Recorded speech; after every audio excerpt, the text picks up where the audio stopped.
Hey everyone, today I'm going to be recreating SOCKIE'S simple recipe, and it is a 3-ingredient dessert. All you need are some M&Ms, and I'll be using 1 cup today, then some Arnott's teddy bear biscuits, and I'll be using the entire packet, and finally 1 can of condensed milk. There are only a few simple steps to make the dessert itself, so it should be pretty easy to try and recreate.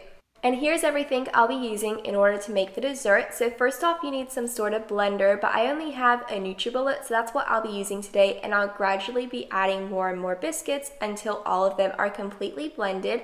And then I'll be using a cup to measure out the M&Ms, so I just have 1 cup there. And finally, I have a baking tray here with some baking paper as well.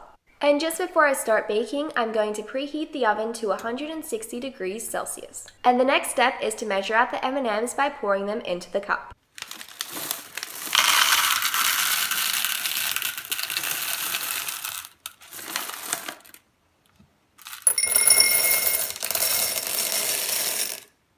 So the next step is to crush the biscuit. So we do have the Arnott's teddy bear biscuits here, and these were the ones used for the particular recipe, but you can use any other type of biscuit, and you need 250 grams. And since this packet measures out to 250 grams, I'll be using all of them.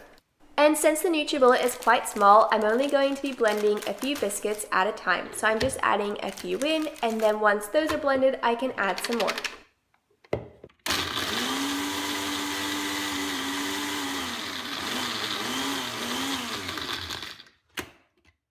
And since the first few biscuits have been blended, I've just added a few more to the NutriBullet.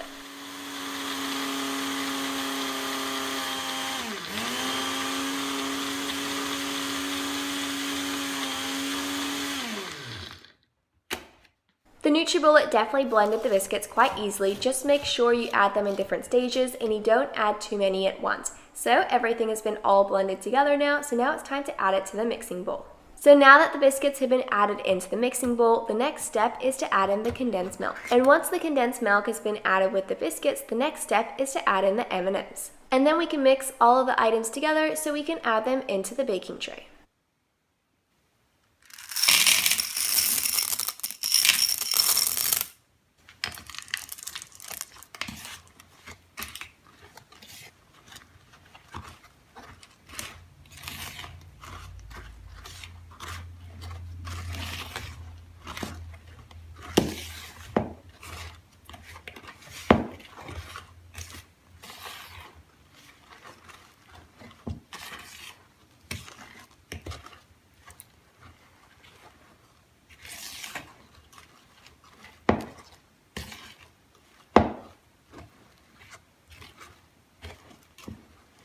And since the condensed milk, the biscuits, and the M&Ms have been mixed together, all I'm doing right now is adding everything onto the baking tray. And I would definitely recommend using baking paper on the baking tray so it's easy to remove the dessert once it's finished baking. I've added the whole dessert to the baking tray, so all I'm doing right now is spreading it out so it's a little bit more even, but it is quite tricky since it is very sticky.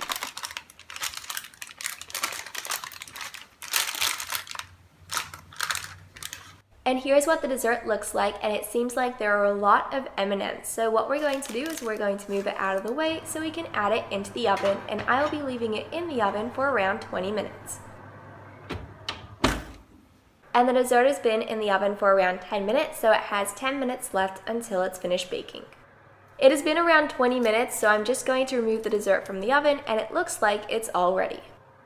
The dessert looks so delicious, so it is meant to be a slice, but it definitely reminds me of a giant cookie. There's so many M&Ms on the top, and then we also have the condensed milk and the biscuits throughout the dessert itself.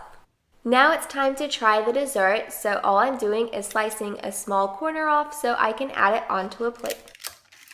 I have added a small piece of slice onto the plate, so now it's time to try it out. And this dessert definitely reminds me of a cookie. It is very sweet, so I wouldn't be able to eat too much of it, but it does taste really good, and it's also really easy to follow along as well. And I would give this dessert a thumbs up, and I would make it again.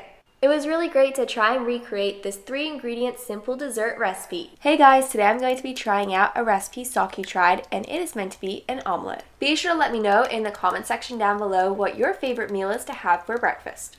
And for this recipe, I'll be using some eggs. I have a total of 2 here, but if you're trying to recreate the recipe, you can definitely add more eggs if you'd like. And up next, we have some tomatoes, and I've already cut them into smaller pieces, so they're easy to add into the omelet. And the next item we have here is milk, and I'm only going to be adding a dash or a small amount when I'm mixing the eggs together. And the final ingredient we will need is cheese, and of course you can choose to add salt and pepper to the omelet as well. And that's all the ingredients we need in order to make the omelet. It seems like it's very simple and it's quite easy to follow along, so it'll be interesting to see what it tastes like at the end, so let's go ahead and try out the recipe. And just before we do try out the recipe, here we have the cooking utensils. So there's a spatula, a pan, and then we also have a bowl to mix the eggs together, and then you need something to mix everything together as well, like a fork or a whisk. And the first step is to crack the eggs in the mixing bowl.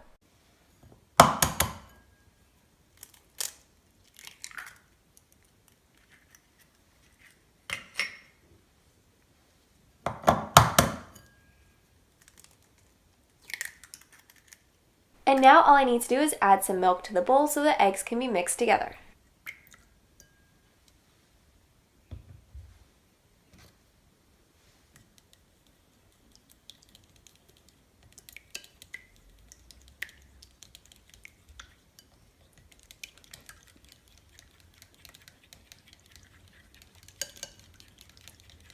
So now it is time to make the actual omelet. So I have the fry pan here, and I've just added some butter so the omelet mixture doesn't stick onto the fry pan, and I turn the stove on, and all I need to do is wait for the butter to melt so I'm able to add in the egg mixture. And now that the pan is starting to heat up and the butter has started to melt, I'm just going to move the butter around so it goes around the whole pan.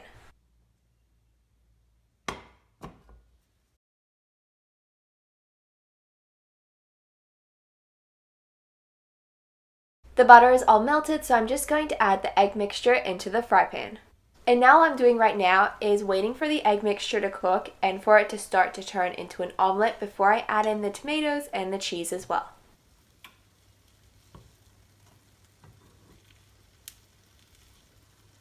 So it seems like the omelet is mostly cooked, so now it is time to add the tomatoes and the cheese. I'm going to be adding in the tomatoes first, and then I'll be adding in the cheese later.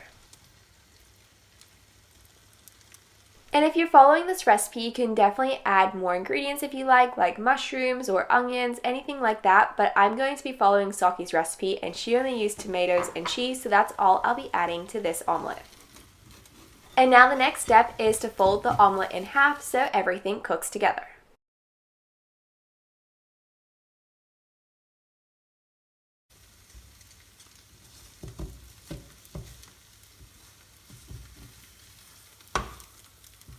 And once the omelet has been completely cooked, the final step is to add it onto a plate.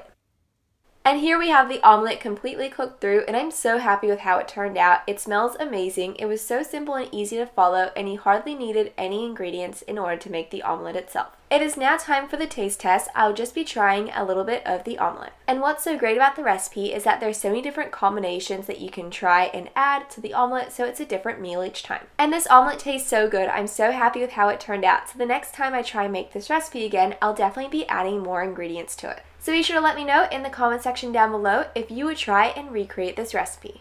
And the next recipe we'll be trying out is also a breakfast recipe, except it is a lot sweeter, and it's meant to be chocolate ginger overnight oats. So for this recipe, I'll be using some rolled oats, and I'll be using half a cup of that. And then we have some drinking chocolate here. And in the recipe, they used cocoa powder, but they said to switch it out with drinking chocolate, so I'll be using that instead. And I will be using a tablespoon of the drinking chocolate, and I'll be adding that to the recipe. And then we also have some milk here, and I'll be using half a cup. And the next item we have here is ground cinnamon. And here we have some ginger, and I already have it peeled, so it's easy to grate. And then the final item we have here is some vanilla essence, so I'll just be adding that over towards the side. There are hardly any ingredients for this recipe, and the steps seem pretty simple, so it should be quite easy to make. And here we have all of the utensils I'll be using for the recipe. So first off, we have a mixing bowl to mix everything together, and then I have a spoon in order to mix all of the items. Then I have some measuring spoons to measure the drinking chocolate and also some of the other items as well. A grater, and that is for the ginger. And then we have a bowl so we can leave it in the fridge overnight. And the last item that I have in the corner there is a measuring cup, and that's half a cup to measure the rolled oats and also the milk too. So the first step is to add the oats into the mixing bowl. So I have the mixing bowl on one side and the oats on the other side, and all I'm doing right now is measuring half a cup. And the next step is to measure and add in the milk, and I'll be adding in half a cup.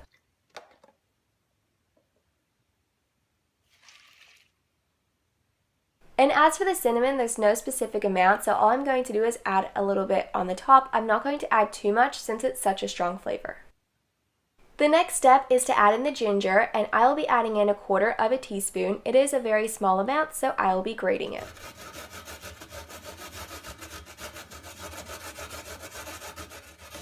I managed to measure out 1/4 teaspoon, so I'm going to add it into the mixing bowl. And the next item we have here is vanilla essence, and I'll be adding in 1 teaspoon because that's what the recipe says. I think Sockie might have added too much in her recipe, so I'm going to stick with the ingredient amount. And the final ingredient we have here is drinking chocolate, and I'll be adding in 1 tablespoon. And 1 tablespoon seems like a lot of chocolate, but I'm going to go ahead and add it in. Seems like that's a lot of powder, but let's go ahead and mix everything together.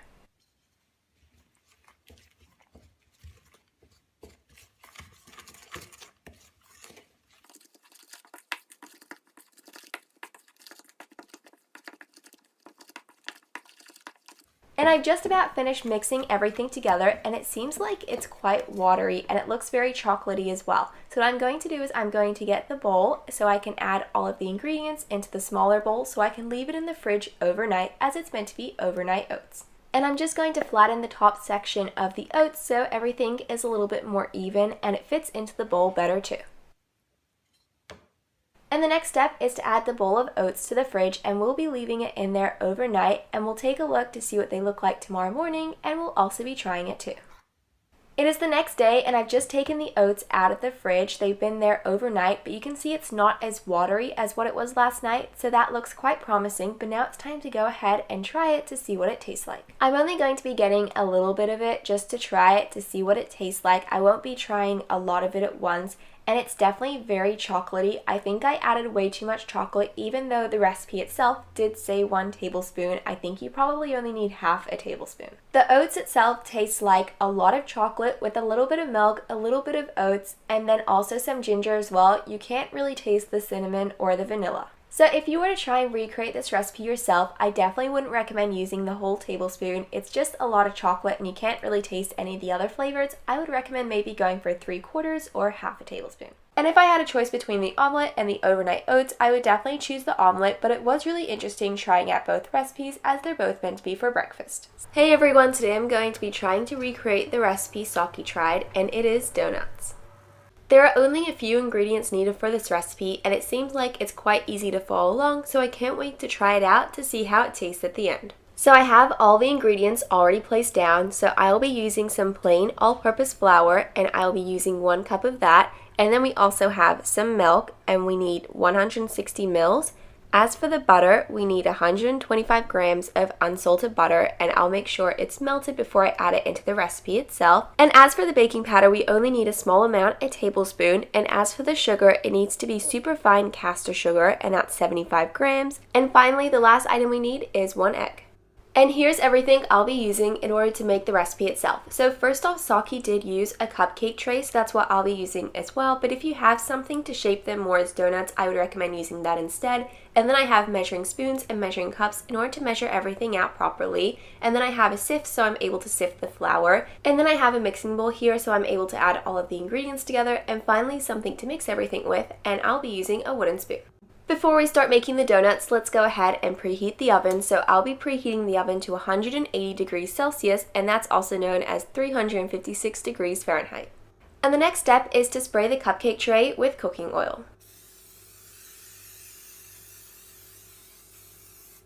So now that we preheated the oven and added oil to the cupcake tray, it's now time to make the actual donuts. So the first step is to measure out the flour, so I'm going to open up the container and make sure I have the right amount so I can add it to the mixing bowl.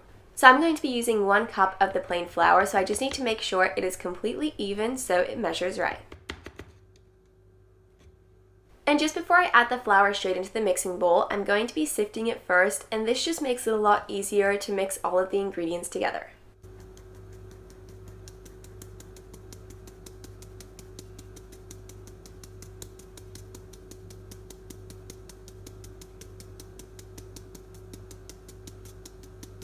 So now that we've sifted the flour, the next step is to add in the baking powder, and I'll be adding in a teaspoon.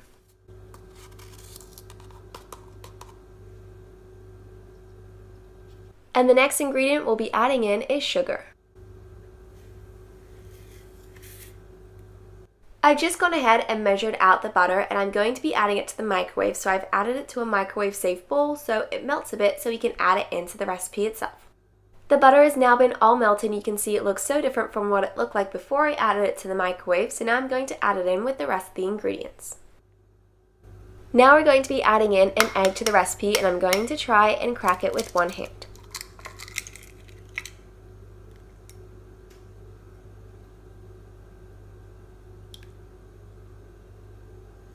And the final ingredient we need is milk. So let's go ahead and mix all of the ingredients together.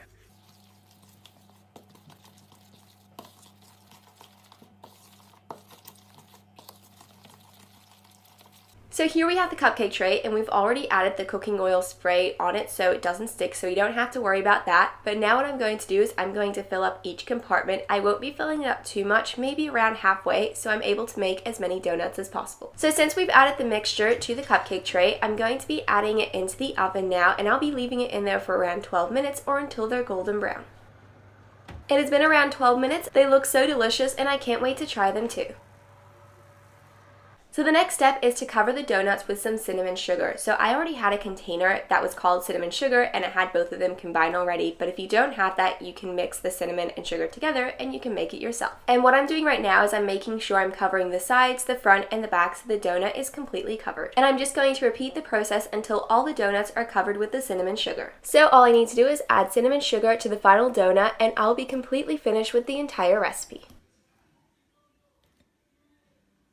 And here we have the completed donuts. Of course, I did bake them in cupcake trays, so they look more like cupcakes than they do donuts, but I can't wait to try them. They smell so good, and they look really delicious as well. It hardly took any time to make the donuts itself. The recipe was very easy to follow along, and it was really great how you only needed a few ingredients in order to make the dessert. So now it is time for the taste test, and I'm going to be trying one of the donuts. And I'll just be grabbing this donut over here as it's towards the side, and it tastes so good. It actually tastes like a donut, which I'm so surprised about, and I would definitely make this recipe again. And what I really like about the recipe is that you have the donuts itself, but then you can add toppings on top of it like sprinkles or icing. But even without icing or sprinkles, the cinnamon sugar tastes so good with the donuts. I would definitely give this recipe a thumbs up, and I would make this dessert again. Be sure to let me know in the comment section down below if you've tried to recreate it and how it turned out. So I hope you found this recipe video helpful. Thanks for watching!